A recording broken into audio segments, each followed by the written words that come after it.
Touchdown confirmed. In the 10 months since the rover has landed, we've been busy, and it's been a year of perseverance. From operating during COVID to the challenges we experienced with sampling to interpreting the scientific results. It's such an appropriate name for the vehicle, but also for the team and the mission itself.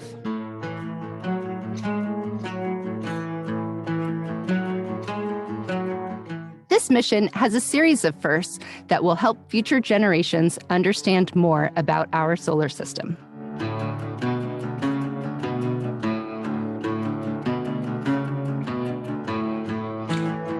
One of my favorite moments was seeing our first rock core sample, looking down the tube when it was still in the drill bit and confirming that it was indeed a success.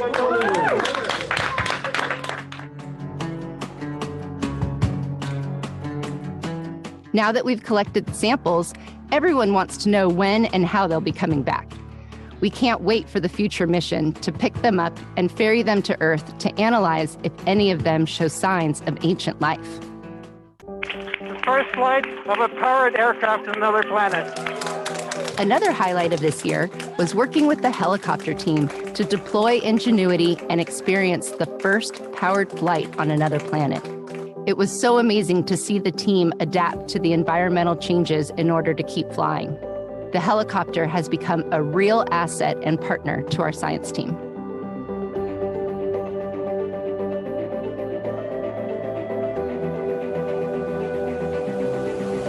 It feels great to be part of making history. What motivates us as engineers and scientists exploring another planet is the opportunity to continuously learn more. Now that we've toured the floor of Jezero Crater, we look forward to investigating the Delta, a part of the crater where a river fed into a lake in the distant past. It's almost as if we're starting a new mission because we'll start to cover new ground and make new scientific discoveries. What I'm most proud of is the team, how we operate the rover, overcome challenges, and the dedication that everyone brings to their job each and every day. All right.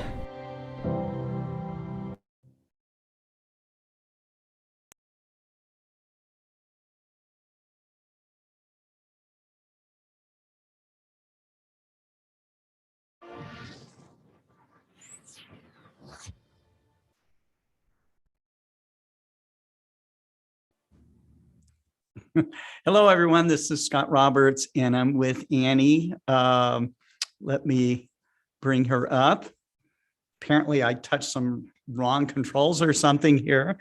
Got a little echo going on and was showing my dastardly desktop. So anyhow, Annie, you're muted right now. Yes, I am, because there's a lot of pounding going on behind me in customer service, and so if you hear some pounding, that's not Annie's head, it's not about to explode, I promise. Right, mine either. We are getting ready for a trade show, and so we're getting crates ready to be sent off and everything. So, which seems almost like an impossibility, because a lot of events are being shut down. A lot of major events shut down. I regretfully got information yesterday that the Winter Star Party is now canceled. So I don't know what they'll be doing. But anyhow, if they do a virtual event or something, we've extended our assistance if they need anything with broadcasting, in that regard. But they all felt better safe than sorry, so, and I can't blame them for that.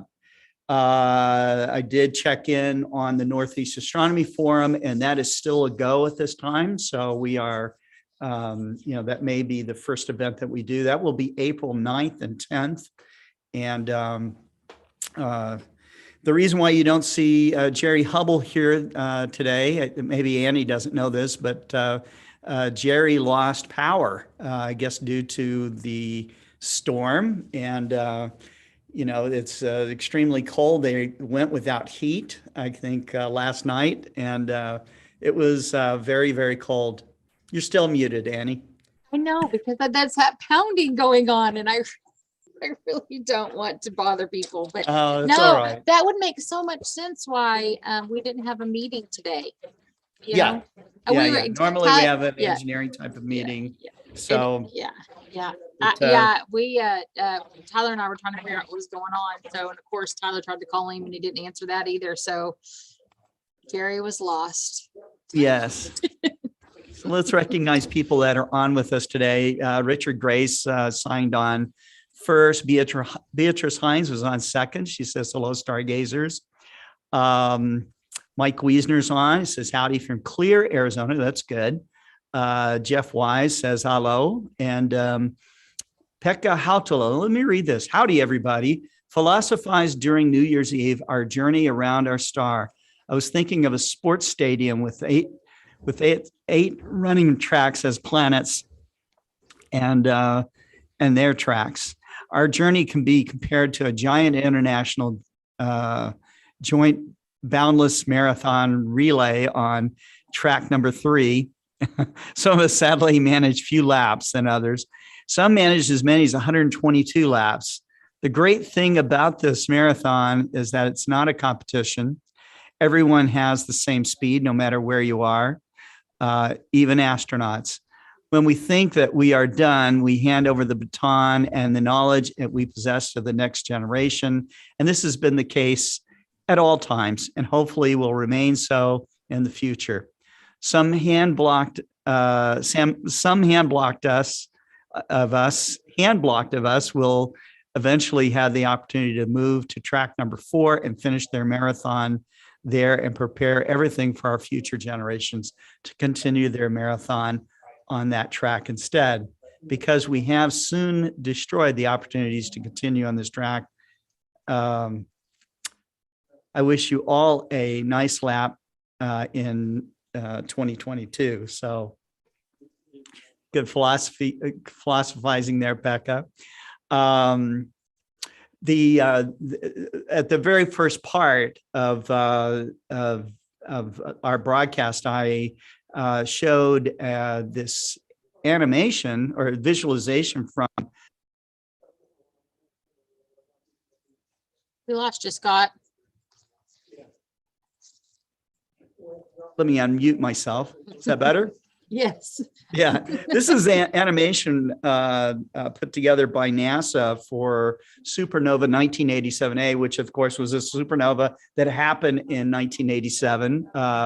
It was an amazing event and is still expanding. There's some amazing astrophotographs that are being done by both professional and I think some amateur astronomers as well. But I love this kind of 360-degree visualization that they put together. Today, as I mentioned, Jerry Hubbell is out. He may be out even tomorrow. So until they get their power back up, Jerry would know because he has also worked at the nuclear power plant that's nearby him. So he's got coming in to know what's going on with electric power in his neighborhood. We'll also not see him tonight on the Global Star Party. But we do have a nice lineup of people for Global Star Party, number 79. Just to name a few people that have not been on before would be Jack Newton, a legend in astrophotography. And then we've got Goddard Space Flight Center planetary scientist, Caitlin Ahrens. Caitlin, I don't know if you know this, Annie, but Caitlin studied here in Northwest Arkansas. And she was going to University of Arkansas. And so that's how we ran, that I know her anyway. She was going to explore scientific and stuff, but eventually she moved on to NASA's Goddard Space Flight Center as a postdoctorate fellow, and her specialty is studying ices on other planets. So wow, that's cool. I would have never thought about that actually being a study. That's really cool. Yeah, and so, but she will be on Global Star Party. The theme of Global Star Party this time is cosmic dust, Okay. and you wouldn't think that would be a big deal to Yeah. study dust. Okay. But the next time you're dusting your house, Annie, just know this, that some of that dust is interstellar dust. And some of it comes from dust from leftovers from comets. Okay. So That's why I just don't dust, because I'm afraid to oh, touch you never it. dust. You don't want to mess up the cosmos that's Right. blanketing your furniture. That's right. Right. That's right. That's right. So Annie, you've been working with your mount. I tell have us been. about it. I have You been. got an IXOS 100 mount, right? I've got an IXS 100 mount, and Okay. I finally had some time without my 4-year-old, now 5-year-old. He just had his birthday yesterday, and so I took it. Well, I didn't take it out. I just left it in the house, but I played around with it, downloaded Explore Stars and started messing with it. And it was so easy. I like literally downloaded the program and was playing around with it in 5 minutes. Like it was just boom, like that. Connected up, just messing with The way it. it's supposed to. The way it's supposed to The way it's be. supposed to. So, and it was Yeah. great. I actually videotaped it and put it on my Facebook page. And so just because what I ended up doing, I noticed it was so fast. I was like, oh gosh, I got to video this. So I actually uninstalled everything off my iPad and videoed installing it again. And it was, I mean, literally Really? 5 minutes, and it was done. Okay. Yep. Yeah. So I uploaded that to my Facebook page, and just to kind of show that off a little, but You'll have to send me the videos and I'll post them up on Explore Scientific. I tagged us on it. Oh, you did? Okay. So Mhm. maybe it's there. Maybe it's there. I don't know, but that's like the second or third time I've tagged us and stuff, and I don't know why it hasn't shown up, but yeah, so that was really cool. It was really fast or really quick and easy to do, and so yeah, I got to play around with that for a little bit and figure out longitude and latitude. And of course, I'm very fortunate because I have some great bosses and mentors here that even on Christmas Day will allow me to text them and ask them questions, and they'll answer me. And so Tyler and Kent, I started asking them a couple of questions, and they immediately answered. And I finally said, okay, I'll leave you alone on the holiday. Right. They're like, no, they're like, no, it's fine. I was like, okay. No, they're So- excited, like all of us are, that that you're getting into it, Mhm. and you're learning how to really use it, Yeah. So, and earlier today, Annie and I kind of worked out details on drift alignment because she Yeah. wants to learn how to do drift alignment. Yeah. So I think Yeah. that's cool. I discussed with you that my goal is to not just be able to stick something on a mount and just go. I mean, I personally think electronic, I think that's great, but like I said, I don't want to be out in the field eventually and then have something go wrong and me go, oh crap, what am I supposed to do now? Now I have to figure out how to do this other thing. And so, I want that knowledge. I want that knowledge beforehand. And Mhm. I don't know. I guess I'm kind of hard road, take the hard road first. Well, okay. So yesterday, last night, we had some science teachers come over, and I'm not going to name names or even just tell you which telescope that they were using, but they brought an all electronic telescope. Okay. When I tell you it's all electronic, if the battery's dead, it don't work. Okay. You can't move it. You can't look through it. Nothing, zero. Okay. So, and a lot of people, myself included, when we want to do something kind of on the spot, like you want to go look at the moon for 30 seconds because something cool is happening, and you're not at some observing field. You didn't go, to set up to do astronomy, but it's kind of on the spot, spontaneous type of observing, which I've done a lot of, and I can count them. My spontaneous observations have been some of the most memorable observations that I have. But if it's all electronic, you can't just, you have to turn those things on. You have to go through an alignment routine. All this stuff has to happen, Yeah. So you can't just jump in and jump out. And So that's something to consider if you guys are considering telescopes. Electronics are great. Go-to systems are great. Okay. But I think it's also great that you can have everything turned off, still move the mount, still look through the instrument. Okay. Still make an observation, you know? Yeah. And, Well, that was one of the neatest things that I did that was pretty cool whenever I first started this journey was my son wanted to see the moon, and my finder scope died. The battery died in it, and so I was able to find the moon on my own with the manual mount. okay. And so I was very, very, very, very proud of myself. But then he pointed at a star he wanted to see, and I went, that's a little bit above my pay grade. I can't do that. Sorry, bub. I'm like, I can't do that, but we'll look at the moon. So that felt really good to be able to do that manually and not to have to rely on a finder scope, even though I needed one, but to know that I had the ability to be able to do that, even though I had a situation where the battery died and I couldn't just line my scope up. I can't tell you how many times I've gone to an astronomy event and where myself or one of my friends forgot some cables, or their battery was dead when they showed up, or all of these things can go wrong. Years and years ago, I went to do an eclipse with, if you ever watched Nova on PBS television, I was with the Nova film crew, science team, and we went and filmed the eclipse from Mauna Kea. I didn't have go-to telescopes at that time, but I did have electronic tracking telescopes. And to shoot that event, they required that we had 3 layers. If it was electronic, we had 3 layers of backup. That meant if I had a cable, I had the cable I was going to use plus 3 more. Okay. Mm-hmm. A battery that I was going to use plus 3 more. All right. And I was bringing like car batteries. All right. So I brought, and I had 3 telescope setups. Mm-hmm. So I had all those electronics. It was a huge amount. They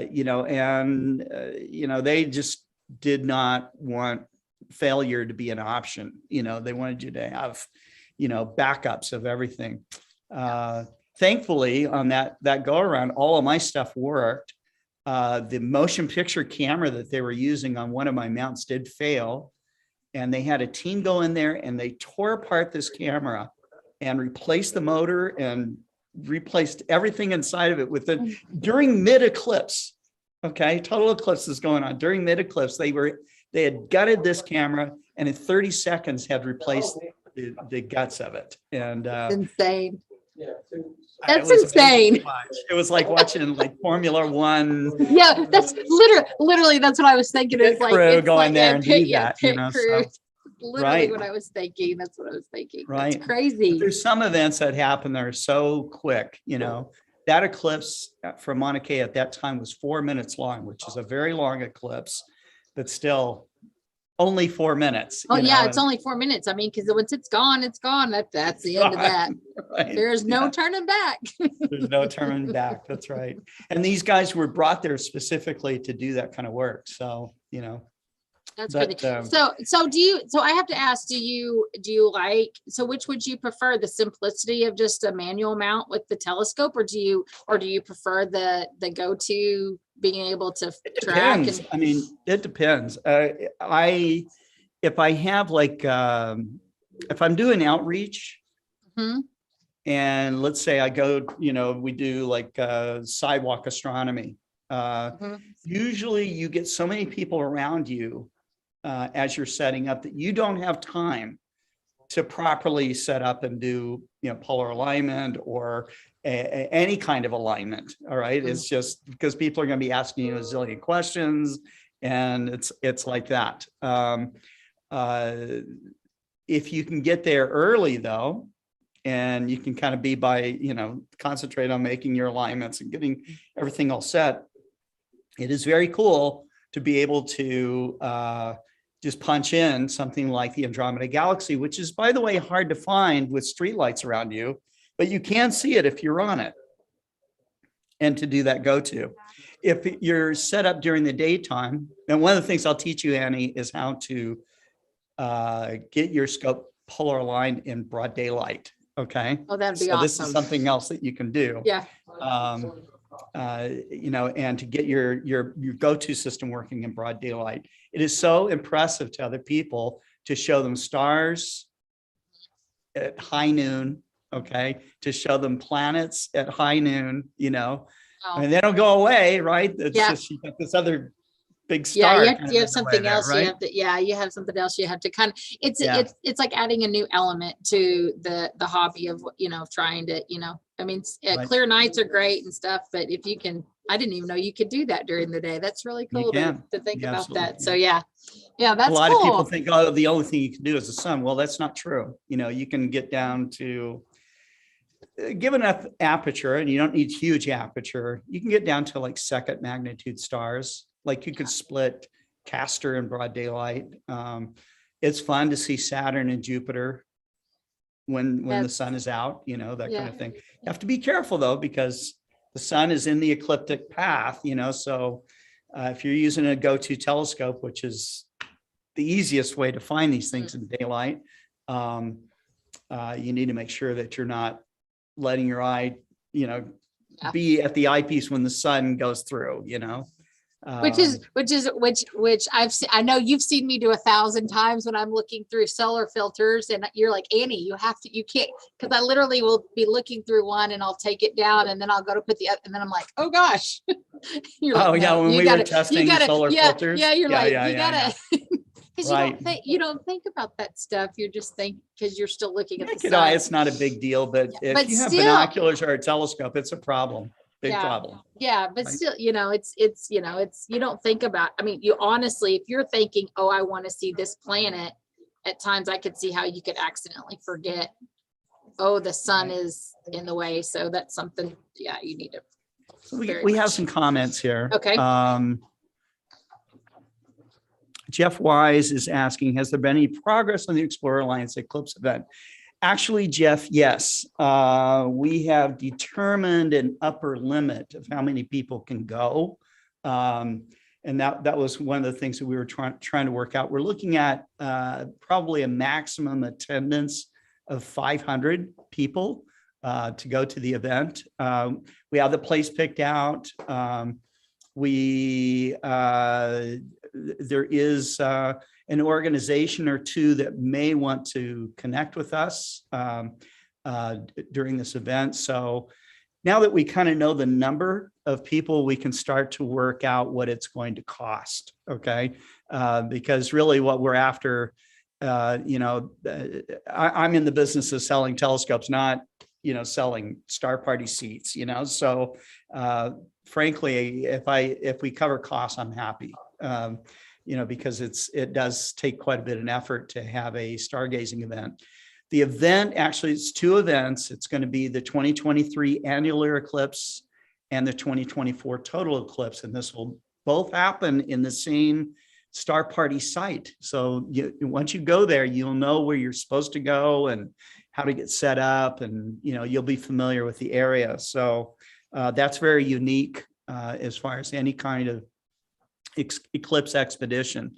The 2023 event, being an annular, is a great practice run for the total eclipse. You know, you'll use all the same equipment and everything, and you know, so we expect that you'll have incredible results for your 2024 experience. So it is in hill country in Texas. So without us going into Mexico, this is as far south as we can go.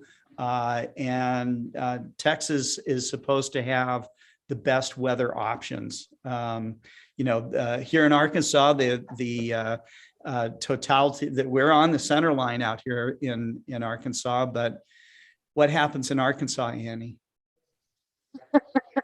The weather changes at the drop of a hat. The weather changes like that. Literally, it snowed here the other day, and I was laughing because I was like, we were doing a live broadcast on Amazon, and we were talking, literally doing clocks about the weather, and I looked at Kit and I said, Well, it might say it's freezing outside right now, but in about an hour, you walk out there to be 70 degrees. It's totally Right. different. It is Totally crazy. different. It is crazy. Christmas Day, it was 75. Is that right? It was so warm. It was insane. We're sweating, you know, and then around New Year's, it got down to like 14 degrees, you know, and snow. snowed. It was crazy. Yeah, that's Arkansas weather for you. You just never know. And in fact, we were just discussing the other night, fog moved in, and where I live, it's kind of ominous because where I live is, which is further out. It's about 30 minutes from here, but you drive and I hit fog, and then you go down, you'll go up, and then there's no fog, and then you go back down, there's fog. And as I was coming into my town, there was just like this blanket, you could just see it, of fog. But where I was actually driving, it was crystal clear. It was beautiful to look at. It's you just never know. I mean, we get all kinds of seasons here. Yeah. Sometimes in the same week, you know, you get them all. Same day. So Pekka is talking about manual. He says manually and easy works almost every time, but remote observatory is so cool and convenient. And that's true. I think that if you're going to do astrophotography, it's nice to have a electronic go-to telescope, because you can connect up remotely, like in your home. The telescope can be outdoors. You can, you know, have your drink, what are your snacks? You got mission control in front of you, and it's very cool. When it all works, it's awesome. We were talking about observing planets and stars in the daytime. Beatrice Hahn says her first view of Jupiter was in the morning in daylight. By the way, Beatrice wanted to say happy birthday for your 5-year-old. So. Oh, thank you very much. I appreciate that. It was a great birthday. I'm a very simple person, and so it was just a night of pizza and ice cream, sandwiches, and board games. So I'm learning life is so much better simple than it is with all of the fuss and hustle and bustle of Yes, it is. So, but yes. Yes, it is. Nicolina is watching us today, along with our regular crew. Cameron Gillis is watching. Nicolina is a 8-year-old. I think she's still 8 years old. Brazilian amateur astronomer down there. So we are currently busy making her ambassador page. So. Once it's all up, we'll debut it here on one of our shows. Let's see more. Oh, Mike Wiesner says he's going to image Jay West tonight. So that's cool. We'll have to see how he does that. Let's see. Cameron says, my goal this year is to set up my remote observatory with Sequence Generator Pro. Do you know what Sequence Generator Pro is, Annie? No, actually I don't. What is that? It's software that you can kind of like write a script. Okay. So you can tell the telescope to move to this galaxy, to turn on the camera and image for this amount of time. Okay. You know, so basically once you get that whole thing set up, you can basically let it run. You go to sleep, and then you wake up in the morning and look at your data. You just did imaging while sleeping. That's amazing. Imaging while sleeping. Yeah. I don't think I can't sleep though. Mark Cerruti, a good friend, is watching. How are you doing, Mark? Jeff Weiss says, great gold camera. Don't forget to give Nina a try. It works amazingly well. Nina's another really cool program. But we will have our 79th Global Star Party starting at 6 p.m. We are really excited to bring on the guests that are coming on tonight. And then the next one's going to be the 80th Global Star Party. When you said the 79th, I know when you said 79th, I was like, holy crap. Holy We're crap, almost it's 8. We're almost at 80. Pretty soon we'll be saying it's the So what should we 100. do? What should we? I don't know. I don't know. Yeah. What should we do? Hmm. What do We should have most? like a really cool door prize for the 80th. Yeah, we should. We should have something. We should have something. Hmm. Maybe should some have of our something. audience has some ideas, what they'd Yep. like to see as a Yep. door prize. Yep. But anyways, I don't think I have anything more to add, except that we will have Kent tomorrow. We'll have and Kent the next day. So, and then Tyler will be on Friday for Focus on Astrophotography. Annie and Kent have been on Amazon Live programs almost every day. So today, what were you guys selling on Amazon Live We today? were talking about the clocks. We have some pretty amazing clocks. Some that are can display on the ceiling, and some can show the weather outside. We have one that you that actually charges your phone. I have this one at my house. It charges your phone, but I did not know until I started doing Amazon Live that you actually can unplug it and it'll continue working for 6 more hours. It has its own built-in battery. I was like, it's a Bluetooth speaker. Huh. So yeah, I thought that was really cool. And then talked about trekking poles and binoculars. So we talk about a lot of things. Kent likes to pick covered on a lot of ground. Yeah, So, Kent likes to pick on me on there. what's that all about? I think it's pretty unfair that he shines lights in my eyes, but refuses to let me beat him at Rock'em Sock'em robots in our STEM product. Refuses to let you beat him. Well, Just knock his block off. Well, no, he only lets Tyler play with him with those, and I'm like, every time I don't get the opportunity. I'm like, this is unfair, totally unfair. So they have made me a little bit competitive maybe if you around just here. reach over and just punch Kent in the jaw, that would kind of throw him off, and then you could win. Probably. No, we have a lot of fun on Amazon Live, and I hope people are watching and enjoying it. We have a lot of what we call in the US dad humor on there, but that's okay. Back humor. No, dad. Oh, dad humor. Oh, yeah. You don't seem very happy about that. Is it making fun of dads, or is it like no? There's just is it kind of like the dadisms that I say? I tell my daughters every time, remember, wherever you are, there you go. And they hate that. They do. It's just those dad jokes, that you make that everybody's like, wah, wah, wah, Yeah. But yeah, we have we really do have a lot of fun here. It is so fun to work here. So especially when we get to make fun of Tyler, it's even a lot more fun. So yeah. Right. So, but Tyler's having a rough week. He sliced his thumb off and Not off. Right. Well, not completely off, but Ken said he might not have a thumbprint, right? But he literally he acts like he sliced his thumb off. But yes, no, he took a pretty big chunk out of it.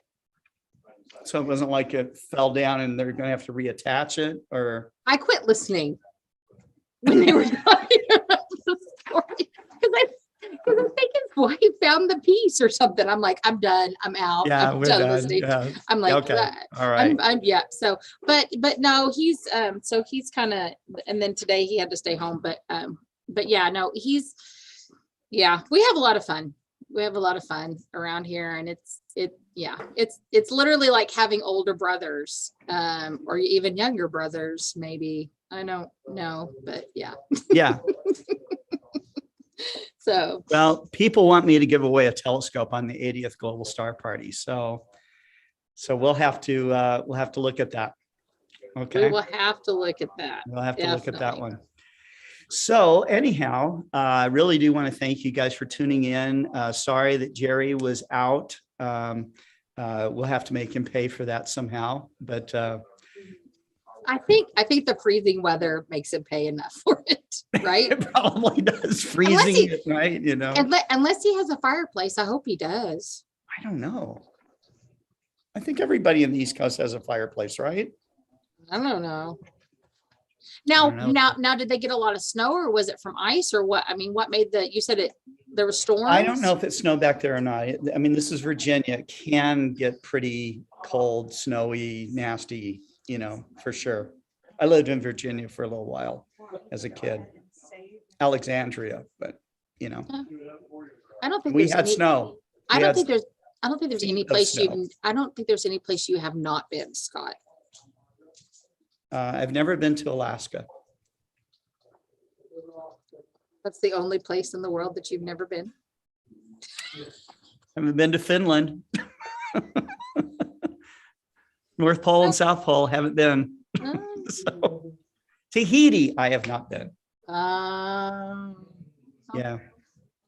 So there's still some places. There's still some places. Russia. I've never been to Russia. I'd like to go, you know, so. Now you're going to start thinking about all the places you haven't been. Yeah, mostly I have not been. I could name, unlike you, I could probably name the places I have been, because the places I haven't been are greater than the places I have been. But that's okay. It's going to happen. It's going to happen. Absolutely. Yeah. Well, I thank you for coming in and saving the day, Annie, and telling us about your experience with your go-to system. And I crashed the party again like last time. yeah, that's right. And Yeah. for all of you watching, be sure you tune in tonight, 6 p.m. Central, 79th Global Star Party. The theme is cosmic dust. And so we'll be talking about how important the dust is in our universe. So, and until that time, everyone keep looking up, and we will see you very soon. Thanks, Annie. Take care. Bye.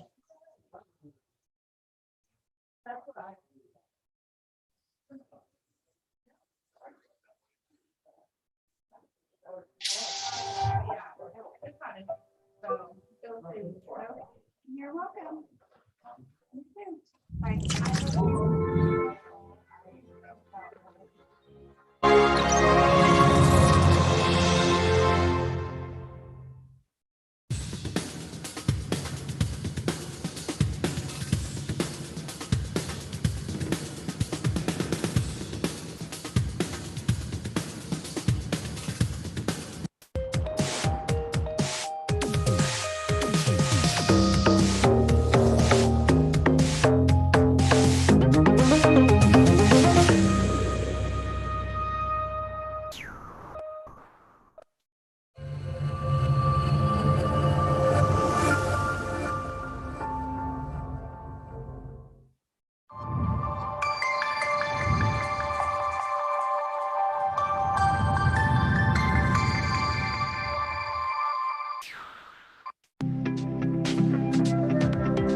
COVID-19 vaccines are safe and effective at protecting you from COVID-19, especially severe illness and death. Vaccinated people are far less likely to be hospitalized or die because of COVID-19, including the Delta variant. COVID-19 has a much harder time spreading in a vaccinated population. When more people are vaccinated, we are all better protected against COVID-19. Even if you're young and healthy, it's still important to get vaccinated. Vaccines can help end this pandemic. To get the most protection, make sure you get all recommended doses of a COVID-19 vaccine. Getting vaccinated helps protect you and others from COVID-19.